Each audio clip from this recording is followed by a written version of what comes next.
Shut your eyes. Stop your ears.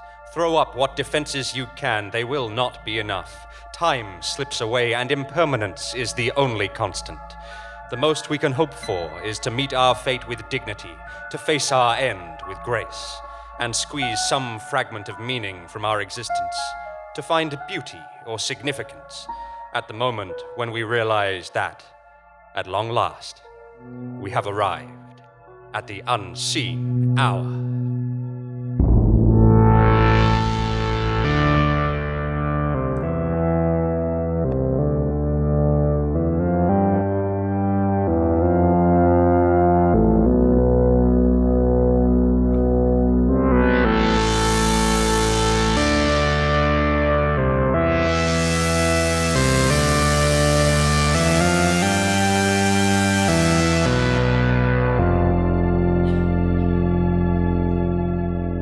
The end is not the end.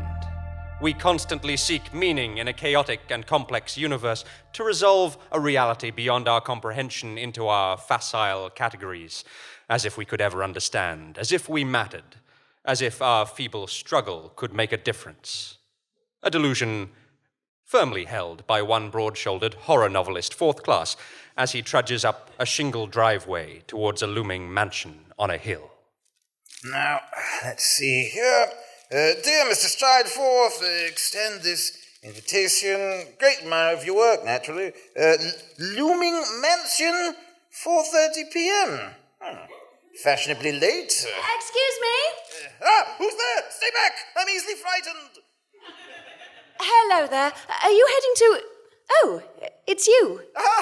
Yes. Yes, it is. And it's you. Terribly sorry. Do I know you? Oh, sorry. It's the strangest thing. I could have sworn... I have the most uncanny feeling that we've met before. Probably déjà vu. Yes, an animal magnetism. Beg your pardon? So I'm sorry. Are you going to the house? Yes, I have this invitation. Some hocus-pocus, heebie-jeebie mumbo-jumbo nonsense. I'm a jaded and cynical scientist, and I've offered a challenge to anyone who thinks they can convince me of the existence of supernatural activity. Oh, good! I'm a jaded and cynical horror novelist who writes with condescending inauthenticity about things he does not believe, whose fame often makes him the target of lunatics. Seems foolish of you to accept the invitation, then. It does, rather, doesn't it? But, here we are. Yes, it's irresistible. Shall we ring the bell? Allow me? Oh, look. It's one of those old pull cord ones.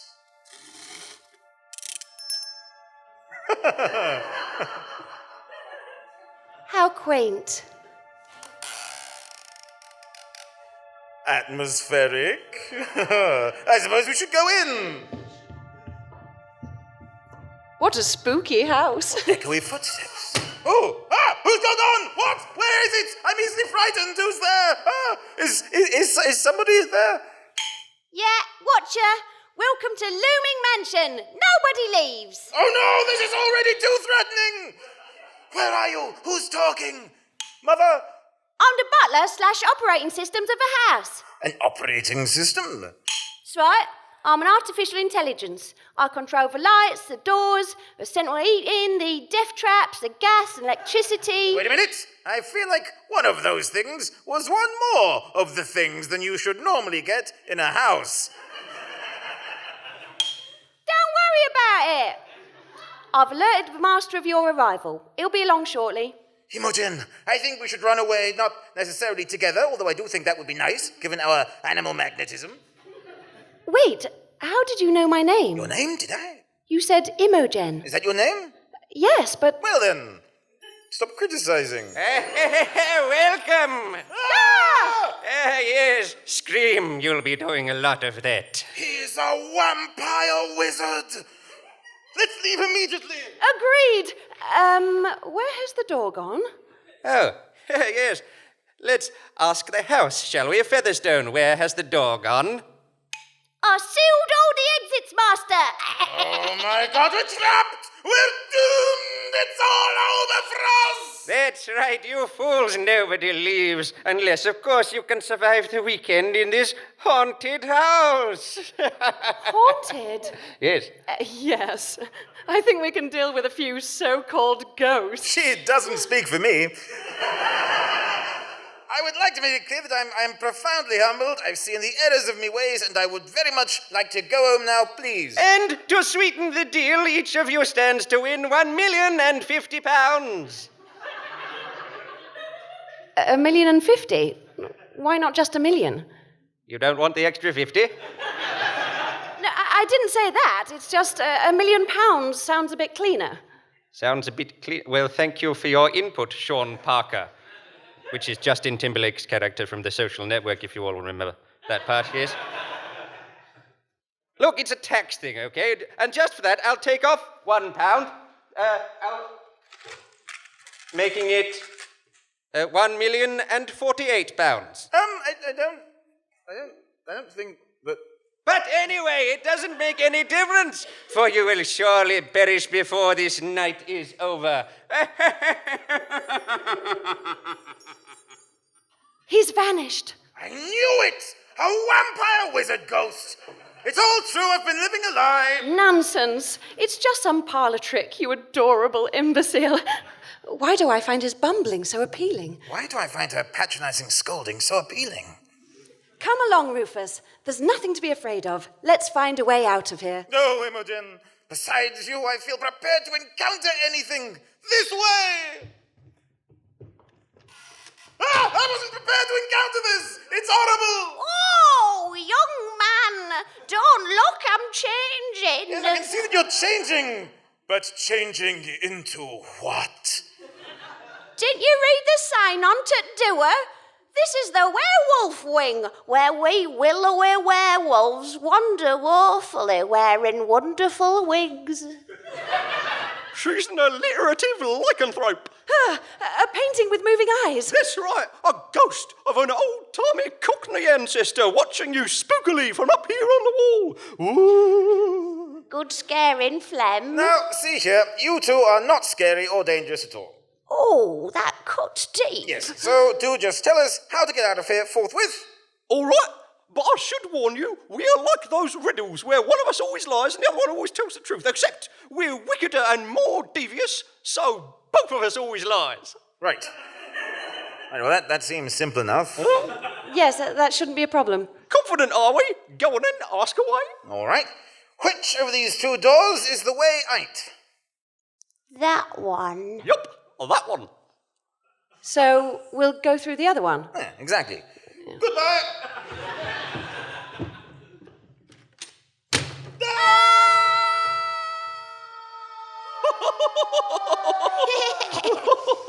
Oh, they never suspect that we only sometimes lie. We were lying about the whole premise.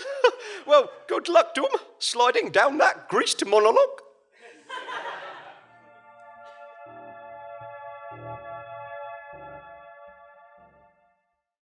Mallard? Absolutely not. Goose? Not quite. Dear, sweet, confused friend and neighbour, I am a swan. That's right, a swan. Beautiful, majestic, sweet and serene, trumpeter of music, pure and kind, generous and forgiving. A swan. As in swan dive, swan song, swan lake, hell, even 7 of me are swimming, if the song is to be believed. I stand before you today, wings spread, beak held high, to try and clear my name, to wipe clear the tarnish, the spoiled image my species has unjustly had thrust upon us. As you well know, ever since the recent actions of that loathsome all-father on high Zeus, him doing, well, what he did, us swans have been viewed as lascivious, lewd, lustful, lecherous, lubricious, wanton, filthy, naughty, indecent, ribald, smutty, salacious creatures. Basically, we've been labelled nature's perverts. Well, I, for one, am taking action to reclaim our good name. And it starts with this. Me going door to door in the neighborhood, answering any questions you may have and being as open as humanly possible, as swanly possible. I'm a swan, to be sure, not a human metamorphed. You must believe me. So let me start by saying, typically, us swans mate for life. That's right, the rumour is true. We're the romance bird. Ask around. I myself fell for a necky lass, the name of Calliope. Our first date, we were just chatting up a storm and a fish swam by. We both tried to snatch it up, and when we pulled our heads back out of the water, would you believe it? Our necks did that thing where they kind of, hook back up and up against each other, if that makes sense. It looked just like a heart. Well, I proposed on the spot. We got married later that hour, and the rest, as they say, is history.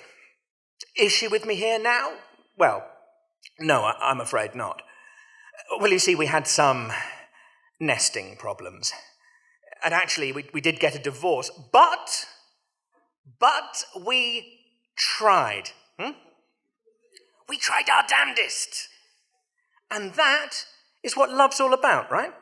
Trying to make things work, even in the face of great difficulty.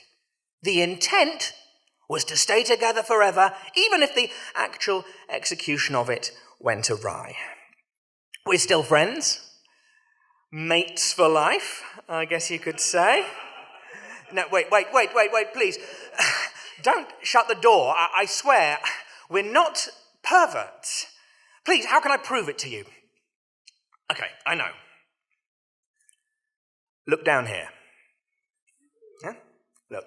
You see that unfortunate helical thing? That's my penis. Yeah. Disgusting, isn't it? That's certainly not going to break anyone's arm. Gross as hell. Do you think I'd take that out any more than was necessary? It's a corkscrew monstrosity, to be sure, and I'm frankly embarrassed to be showing it to you now. It's just, I want to make a point that I'm not some sexual deviant. Wait, oh God, I'm sorry. I just realised now how this must look. Please don't close the door, I implore you. I realise now that wasn't the best evidence. Here, let me just put it away. See? Gone. Please, listen, you must understand. I took out my misshapen genitals to show I'm not all about sex. We're a symbol of peace and goodness, for God's sake. What can I do? How can I prove myself to you? I beg of you. You must have questions. Or if not you, your wife. I know the other day I saw her through the window and she... Wait, no. It's just you don't have curtains. I wasn't trying to look in. It's just that the pond sort of faces your home and she's always gazing out. And I was not peeping in. I mean, please, may I just waddle inside and explain? Fine, I'll stay out here, but let me soothe your mind about this whole ordeal. Ask me anything. What's that now? Oh, no. No. No, you see, that is a misconception. That phrase isn't about us. We honk all the time, even when we're not horny. That's what swans do. It's how we communicate. Well, yes, I learned English in order to speak to you today. Do you know how long that took? Waiting at the pond's edge, overhearing snippets of conversations over time. I know a surprising amount about stale bread. Collecting and cobbling together a new language just so I can try and convince you I'm not a pent-up creep. You know what? I'm done. I've tried, You are obsessed. You are biased and ignorant, and nothing I can do or say will convince you of my innocence. It's clear you will associate me and my kind with that moment for all time. We are doomed to hold the lowest spot in the animal kingdom. Lower than the rat, lower still than the pig, parallel to the ocelot, debased of all creatures great and small.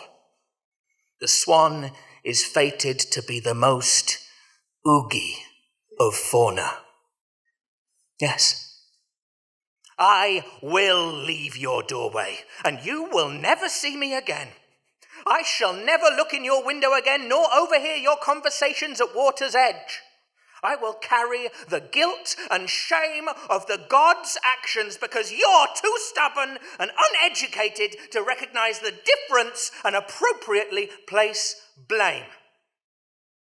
But before I go, head hung low, back to my pond and my kind and our unhealing open wound for all time, I have one thing to say.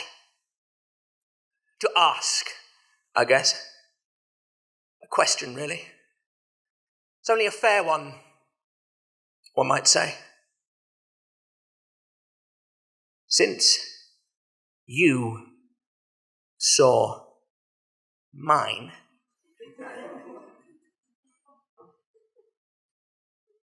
can I see your penis? Fine. Then good day.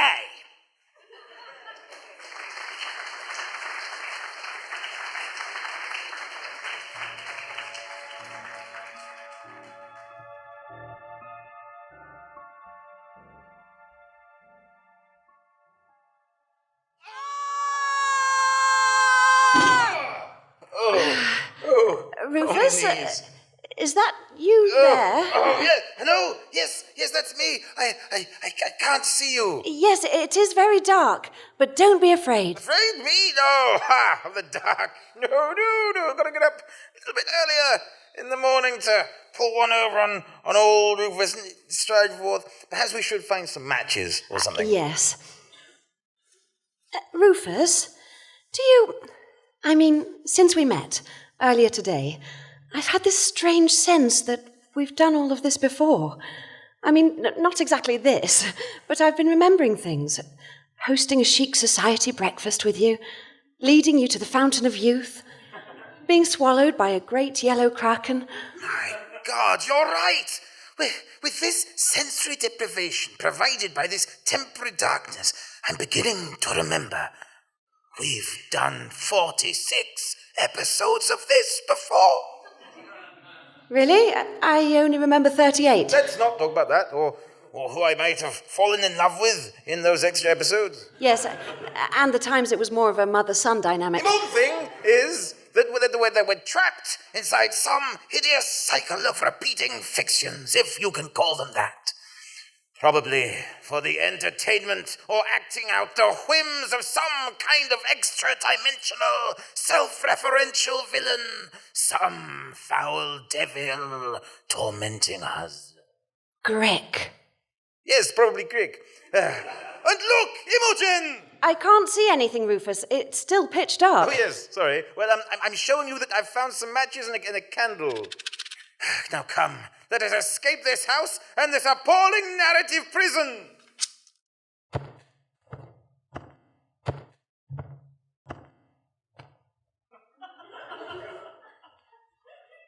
My goodness, this place is enormous. Yes, and with multiple self-lighting candelabras. Oh, yes. Clever, aren't they? It's still going? No.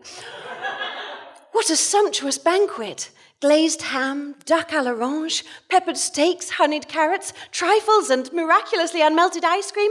What delicacies! Even some of the vegan options look okay. Yeah, but I wouldn't eat any of that if I was you. Another disembodied voice! No, look down at the candelabra. That is me, hello. Along with my fiancée, the rat here. Hello, don't run away. I'm a rat. I used to work in the kitchen, transformed by a curse, yada, yada, yada. But seriously, don't eat any of the food. If I may direct your gaze to the head of the table, you will see the gaunt figure of a dull-faced mechanical clockwork man. His name is Connect 4. And he is an abomination with spinning blades instead of hands. You know, the usual kind of thing. If you eat any of the delicacies on the table, he'll wake up and murder the heck out of you. So don't eat any of the food, not even, for instance, this plate of assorted offal. Offal, did you say? Don't eat it! Oh, they probably wouldn't notice if I only ate a tiny bit of the offal, just a tiny sliver. No, I'm unequivocally telling you that he will, and it will swiftly lead to your demise. Just a soupçon, a wee nibble. Rufus, we have more epic things to worry about. Just a couple of handfuls. I just. Oh, no! Rufus, look! Connect 4 has come to life as you were repeatedly told that he would. Yep, that's me, hello. Elegantly designed and painstakingly constructed mechanical animatronic android simulacrum, left tragically unfinished by my unfeeling creator, who has cast me down away here to watch over this table of delicious enchanted victuals, and do horrible murders on any which intrudes with my gnarly razor-sharp spinning knife hands here. A little bit about me there, in case you was wondering. And now I'm gonna do you all in! Yeah! Quick, Rufus, into this corridor of doors. Ah! Oh no, you're going through the door! I'll get you! Oh, you stop all that! Run this way. Into these doors! I know. Oh, you meddling kids! Now I've gotcha! Checkmate! Connect 4's got you yahtseed. When the chips are down, bingo! It's a snap that you're gonna fall like dominoes. Buckaroo! Wait! What? Don't you see? Why, you're trapped in the same sick, repeating game as we are. That's right. You only want to kill us because you're a character in a story. Oh, I know that. Oh, you do? Yeah, I mean, look at me. I'm ridiculous. Clearly fictional. But you don't have to be the villain of this story. You can resist. But you got one thing wrong. I'm not the antagonist archetype. You're not? No, I'm the outlaw, the agent of chaos, the trickster. I do what I want. Right. Is there any chance that what you want could be, hear me out, to not kill us? Yeah. Well, now that you mention it, killing is pretty obvious. Pretty obvious. Predictable. Which is not what old Forks is about. Instead, I'm gonna tell you these secrets. You see, all these turbulent and collapsing fictions, you've been starting to remember these previous episodes, which we have all experienced together, are the enactment of words written in a book, the dreaded ontologion. In the dark absence below our realm, these stories, the iterations of our disastrous existences, are scratched out again and again by a sinister, hunched figure. Greek. No, Greg's just, he changes episode to episode, same as us. He's your shadow archetype. What? Oh, it's hopeless. Is there anything we can do to break the cycle? No, it's just like you said. Refuse to play the game. If you don't fulfill your role, the whole thing falls apart. I, for instance, have now transitioned into the archetype of the mentor, who incidentally would probably get killed off about this point. But skimming over that, I'm telling you that the only way to defeat that demon is with a commonplace sigil that was thoughtlessly omitted from his calculations from the very beginning by mere oversight. An innocuous numeral, the number... I can't say it, but it's the number that comes after the number 8. You mean... Yes. 10. No. Not the other one. The number... Oh no, it's the death of the mentor! Fly, you fool!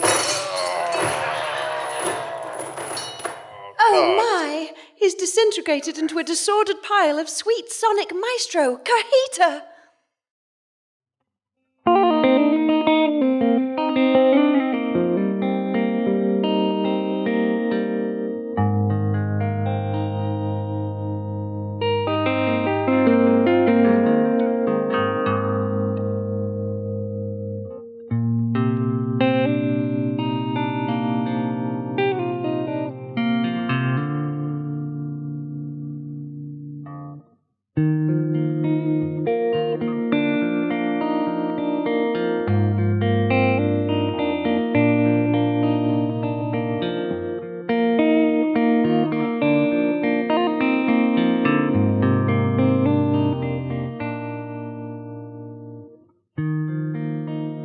Unfurl your palm.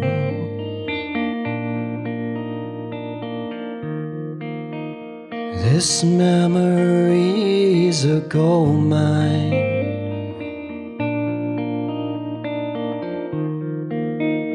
We're more than the sum of what we have done. This memory's a high tide line, and this is all it takes to raise your tiny ghost, and I will not shift or shake this time.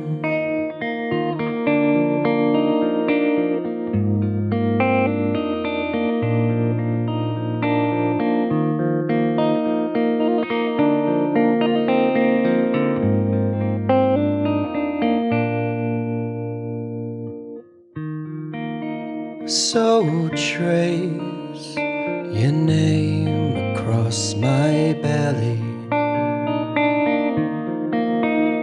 and finalize these maps.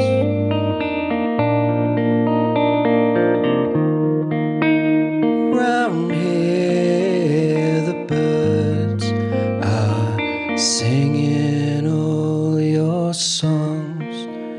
This fragile, feral heart sits inside a living thing, and this is all it takes to raise your tiny ghost, and I will not shift or shake this time.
So you have defeated my abhorred creation.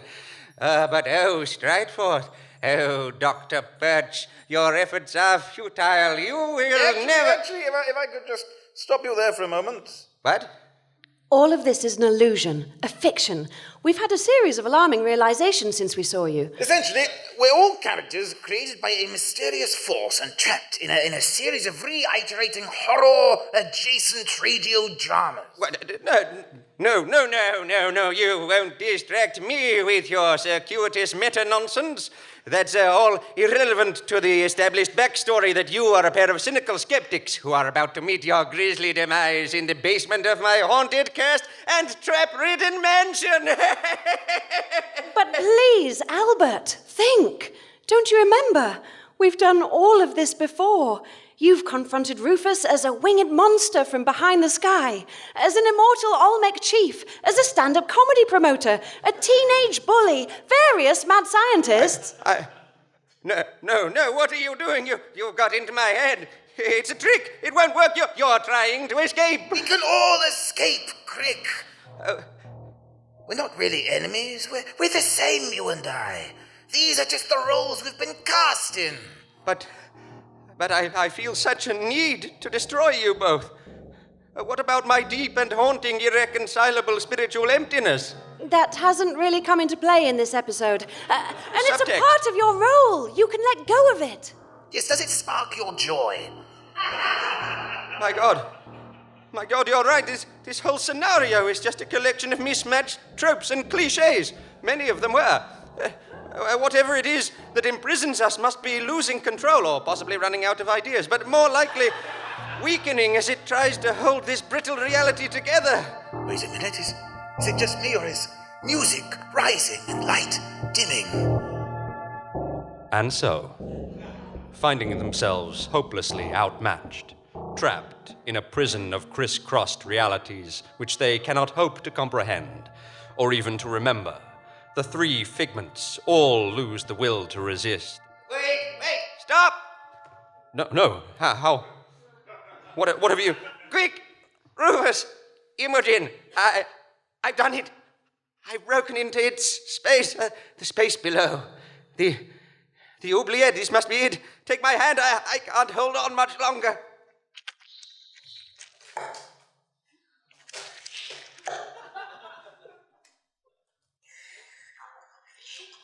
We're through, Albert. Crick! Oh, Crick, you've unexpectedly redeemed yourself at the last moment. Oh, you must go on. Rufus, please end this. We will, old friend. I'm not that old. Please remember me as having a fine head of hair. That poor creature. Well, I suppose this was inevitable. I knew I should have taken a mid-season break.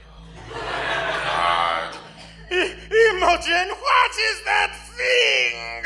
Look at its nightmarish, hideous hands! Its strange, contrasting aesthetic! Oh, God! What are you? Who are you? Why, surely you've guessed that by now, Rufus. I am your creator.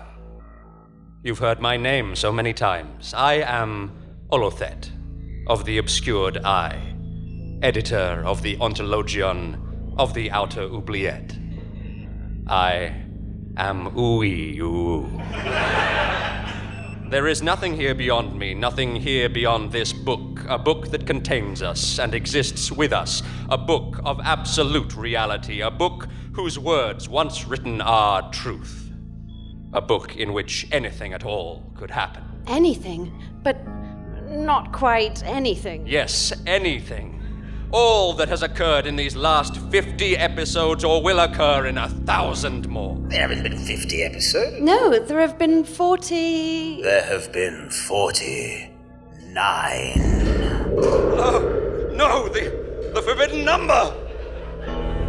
Seems quite an arbitrary weakness to have, but I suppose we'll take what we can get. 9! 999. No, stop! It's meaningless! It's a meaningless error! You don't know what you're doing! Ninny the Elder! 9! Quick, Imogen! 9! Destroy the book! 9! You fools! You're tearing apart the Ontologion, the only fixed point of order in a chaotic abyss! What have you done? This is irreparable! A disastrous carnage that can only spell the end of the unseen hour.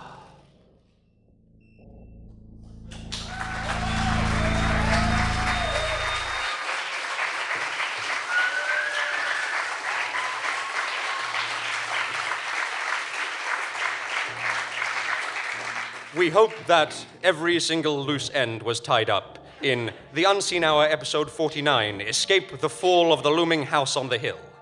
The Unseen Hour has been recorded monthly since the first episode at Vault Festival in March 2017. This final episode was recorded at Vault Festival in January 2019. It was performed climactically by Bryce Stratford, Joey Timmons, and James Carney, and featured a monologue written by Adil Rafai and performed by Mike Shepard. The musical guest was Kahita. Theme music and live scoring by The Unrecorded. The Unseen Hour is an Unseen Things production, created, written, and produced by James Carney and recorded terminally by Ella Watts and Andy Goddard. For future projects, merchandise, and more, check out our website. It's unseenhour.com or unseenthings.co.uk. And that is the end of the Unseen Hour.